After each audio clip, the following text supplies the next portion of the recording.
नमस्कार, आप देख रहे हैं वॉइस ऑफ कोटपूतली। डालते हैं जिले की तमाम बड़ी खबरों पर नजर। कोटपूतली बहरोड जिला पुलिस ने बड़ी कार्रवाई करते हुए विक्रम उर्फ लादेन गैंग से जुड़े 17 आरोपियों को गिरफ्तार किया है। एसपी देवेंद्र कुमार बिश्नोई ने बताया कि दिनांक 23 व 24 नवंबर को विक्रम उर्फ लादेन व गैंग के सक्रिय सदस्यों के क्षेत्र में होने की सूचना पर पुलिस द्वारा ग्राम पहाड़ी से जाने वाले सभी रास्तों पर ए श्रेणी की नाकाबंदी की गई।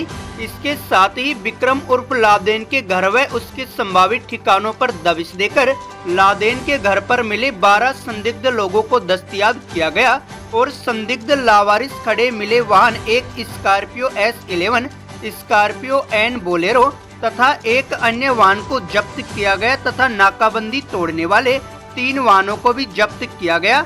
उन्होंने बताया कि कार्रवाई के दौरान कुल 17 व्यक्तियों को गिरफ्तार किया गया है। पकड़े गए आरोपियों के मोबाइल फोनों को गहनता से चेक किया जा रहा है।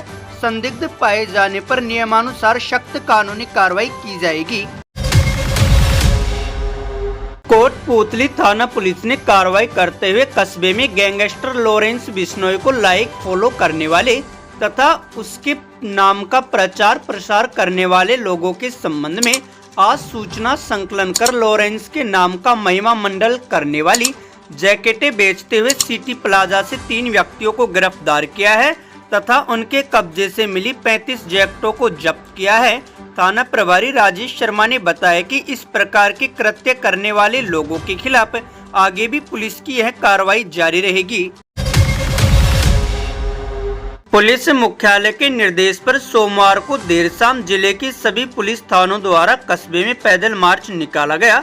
मीडिया से रूबरू होते हुए एसपी देवेंद्र कुमार बिश्नोई ने बताया कि पुलिस मुस्तैदी के साथ अपना काम कर रही है, किसी भी सूरत में अपराधियों को बख्शा नहीं जाएगा। ये हालांकि कोई नई बात नहीं है।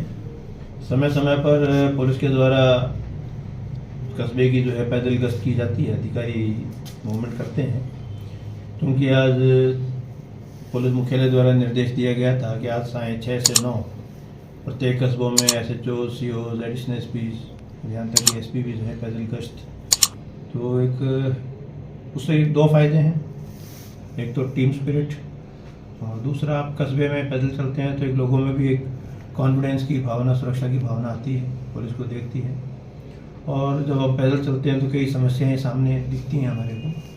तो कोई छोटी मोटी जो समस्याएं पुलिस से संबंधित हैं, ट्रैफिक से संबंधित हैं, अतिक्रमण से संबंधित हैं, तो वो भी चिन्हित होती हैं और समय रहते हुए उनका भी जो है निदान किया जाता है। तो ये कॉन्फिडेंस बिल्डिंग मेजर बोलते हैं इसको। तो ये समय समय पर होता रहता है, होता रहना चाहिए, उसी की परिप्रेक्ष्य में आज किया जा रहा है। को मुझे बताते हुए बड़ी खुशी हो रही है कि इस पर हमने 0 टॉलरेंस की पॉलिसी रखी है और इसी के चलते मेरे आने के बाद पहले भी टीमें काम कर रही थी, आने के बाद भी और काम हुआ है। और जितने भी बदमाश हैं, सो कॉल्ड जो सोशल मीडिया पे जिन्होंने धमकियां दी हैं या थ्रेटनिंग या वेपन्स के साथ डिस्प्ले किया है, उनको हम समय समय पर जैसे सूचना आई उनको लाया है, राउंड अप किया है, हथियार की बरामदगी की है। और आज राजस्थान में कोटपूतली टॉप 0 में है जिनमें हथियारों की रिकवरी 70 से ऊपर हम हथियार और उनके एम्युनिशन रिकवर कर चुके हैं। तो ये एक अनवरत प्रक्रिया है और जहाँ भी हमें सूचना मिलती है हम इस मामले में तो पूरा टीम टूट पड़ती है। तो कोई भी, चाहे वो वेपन का डिस्प्ले हो, चाहे वो वेपन रखना हो या थ्रेटनिंग हो, 0 टॉलरेंस के तहत कार्रवाई की जा रही है। सर, अभी समय समय पर ये भी आपको पता है कि अलग अलग टाइप की गैंग्स, कुछ अंतर्राष्ट्रीय गैंग्स कह सकते हैं, कुछ नेशनल गैंग्स कह सकते हैं, कुछ लोकल कह सकते हैं। तो ये भटके हुए युवक हैं जो भटकाव में आकर एक सस्ती लोकप्रियता पाने के लिए या सस्ता शॉर्टकट मारने के लिए इन रास्तों पे चल पड़ते हैं। तो हमारा प्रयास ये रहता है कि इस तरह के जो भी लोग हैं उनको राउंड अप किया जाए, काउंसलिंग की जाए, दुनियादारी उनको बताई जाए कि जो ये मार्ग उन्होंने चुना है ये केवल और केवल नुकसान का मार्ग है, इससे फ़ायदा नहीं होना। और जो अन्य लोग जो उनको देखकर दिग्भ्रमित हो सकते हैं तो उनको भी एक मैसेज आता है कि, क्योंकि जब ये माफ़ीनामा वीडियो पे बोलते हैं और इनकी हरकत, इनकी जो हालात बाद में वो देखते हैं तो पता लगता है कि ये दिखता ही आसान है, मुश्किल बहुत है। तो एक गलत रास्ता है, इसको ना चुने, इनको अपना आइडियल ना बनाए, ये युवाओं के लिए एक संदेश आता है। सर इसमें 2-3 हमने नया मुख्यालय ने हमें दिए हैं, तो साइबर थाने की अनुमति आ गई थी, आते ही हमने साइबर थाना खोल दिया। साइबर थाना में यही है कि 2-3 तरह की इसमें कार्रवाइयाँ होती हैं। एक तो व्यक्ति विशेष के साथ कोई फ्रॉड हो जाता है तो 1930 पे वो कंप्लेंट रजिस्टर करता है, उस कंप्लेंट के मुताबिक वो हमारे पास फॉरवर्ड होकर आ जाती है, उसमें मुकदमा दर्ज होके हमारे लेवल पे हम उसमें जो तहकीकात करते हैं और जो पैसा इन ट्रांजिट रुक गया है उसको रिकवरी करवाते हैं, जो आगे चला गया उसको और रिकवर करने का प्रयास करते हैं। एक जो ट्रेंड चल रहा है वो म्यूल अकाउंट्स का, कि खातों पे जो है उधारी पे जो है अकाउंट्स लेके उनमें जो है ट्रांजेक्शन करना, तो समय समय पर हमारे पास वो भी आती रहती है। और एक सूचना हमें मुख्यालय से I4C से मिलती है प्रतिबिंब के नाम पे, कि आपके एरिया में बहुत ज़्यादा इस तरह के जो साइबर की एक्टिविटी होती है, तो वो एक नेशनल लेवल पे उनको चिन्हित किया जाता है और रेड डॉट्स में हमें बताया जाता है। और उसमें मैंने जो अमूमन देखा है, क्योंकि हमारे पास NH-48 है, तो ज़्यादातर अमूमन जो इन ट्रांजिट लोग होते हैं जो दिल्ली से गुड़गांव से आगे जा रहे हैं, गुड़गांव जयपुर जा रहे हैं या जयपुर से वापस जा रहे हैं, इन ट्रांजिट वाले लोग ज़्यादा हैं। लोकल जो है प्रतिबिंब वाले हमें बहुत कम मिले हैं, लेकिन जैसी भी सूचना मिलती है हम वेरीफाई करते हैं, कार्रवाई करते हैं। इसमें हमने जो है राज्य सरकार की मंशा के अनुरूप, क्योंकि अभी पिछले दिनों जो कार्रवाइयाँ घटनाएं डीडवाना में, बीकानेर वगैरह में हुई थी, और इसमें हमारी विशेष पुलिस मुख्यालय द्वारा मीटिंग भी ली गई थी, तो उसमें सबसे पहले मैंने जो है अपने यहाँ पर एंटी गैंगस्टर टास्क फोर्स का गठन किया है, एक इंस्पेक्टर के नेतृत्व में, और एक पूरा बाकायदा उनकी टीम बनाकर एक उनका एक प्रोसीजर के तहत, ताकि अपना वो कार्रवाई जो भी करेंगे वो रजिस्टर में मेंटेन करेंगे, रोजनामचा चालू रहेगा, और जो भी डोजियर जो बदमाश हम सबके डोजियर बनाएंगे, और जो इस तरह की जो थ्रेट किसी को दी है, कोई नहीं बता रहा है, तो हम चाहेंगे उसको मोटिवेट करके मुकदमा दर्ज हो, और ऐसी घटनाएं जो पुनरावृत्ति नहीं होता, ऐसे बदमाश आदमी को लाना और उसके खिलाफ कानूनी कार्रवाई करना। सड़क इसमें जनता का सहयोग मिला है, और IG साहब के निर्देशानुसार हमने जो है 2 जिलों ने इसको लिया था। आपको बताते हुए मुझे बड़ी खुशी हो रही है कि जो NH-48 मॉडल है, इसको राज्य सरकार ने स्वीकार किया है, और अपने परिपत्र में NH-48 के मॉडल के अनुरूप अन्य 6 लेन पर इसको लागू करने की मंशा जाहिर की है।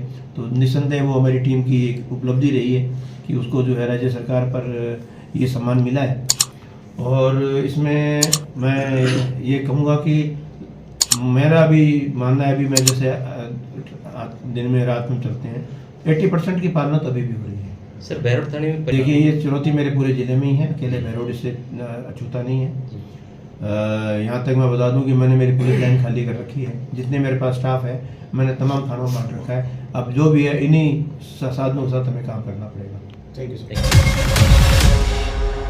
बहरोड के माजरी कला क्षेत्र के रेवाना गांव में बुधवार को दूल्हा सोनू आर्यन और दुल्हन रीना यादव की विदाई हेलीकॉप्टर से होने पर पूरे क्षेत्र में उत्साह देखने को मिला। गांव में पहली बार हुई इस अनोखी विदाई को देखने के लिए ग्रामीण सुबह से ही मैदान में जुटने लगे। हेलीकॉप्टर के उतरते ही लोग उमड़ पड़े और बच्चों में खासा उत्साह दिखाई दिया। महिलाओं व बुजुर्गों ने भी इस दृश्य को अपने मोबाइल कैमरों में कैद कर लिया। दूल्हा दुल्हन ने हेलीकॉप्टर के पास पहुंचकर हाथ हिलाकर सभी का अभिवादन किया। सोशल मीडिया पर भी लाइव वीडियो साझा किए गए, जिससे यह घटना पूरे क्षेत्र में चर्चा का विषय बन गई। नए जिला अध्यक्षों को लेकर कांग्रेस प्रदेश अध्यक्ष गोविंद सिंह डोटासरा ने मीडिया से रूबरू होते हुए कहा कि इससे संगठन को और अधिक मजबूती मिलेगी। 50 साल से कम के 50% तो वो हो रहा है। SC ST OBC माइनॉरिटी को 50% वो हो रहा है। पहला प्रदेश है राजस्थान जिसमें 7 महिलाओं को 45 में से जिम्मेदारी दी गई है प्रदेश अध्यक्ष की। तो इस दिशा में हम बढ़ रहे हैं। बीजेपी भी नहीं कर पा रही, जो महिला आरक्षण की बातें कर रही हैं और ठंडे बस्ते में डाल के 2034, 44, 47 तक ले गए। अता पता नहीं कब लागू होगा, नहीं होगा, जुमला है उनका। तो मैं समझता हूं कि हमने जो चिंतन शिविर में जो फैसले किए थे उसके मुताबिक चल रहे हैं। हमने जितने भी पदाधिकारी बनाए हैं, मंडल अध्यक्ष तो नया है हमारा, ब्लॉक अध्यक्ष, पदाधिकारी, उस चिंतन शिविर की अक्सर से 100% पालना की है। अभी जिलाध्यक्षों में भी पालना की है। तो मैं समझता हूं कि बहुत अच्छी प्रक्रिया हुई है और अच्छे लोग जो नीचे के ग्राउंड के ऊपर काम करते हैं, जनता के प्रिय हैं, जनता के साथ तालमेल अच्छा है, उनकी सुख दुख में भागीदार बनते हैं, ऐसे लोगों को एआईसीसी ऑब्जर्वर के माध्यम से नाम गए सभी लोगों से चर्चा करके, और उसके बाद में एआईसीसी ने ये टीम डिक्लेयर की है।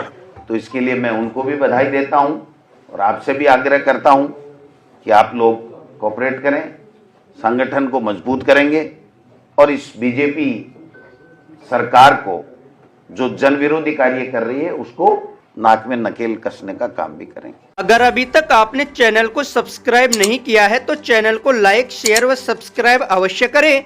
जिले की तमाम छोटी बड़ी खबरों को जानने के लिए बने रहे वॉइस ऑफ कोटपूतली के साथ। बालाजी फिनसर्व, जहां मिलती है आपको वाहन बीमा, स्वास्थ्य बीमा, म्यूचुअल फंड, जीवन बीमा, फाइनेंस, साधारण बीमे की सभी सुविधाएं।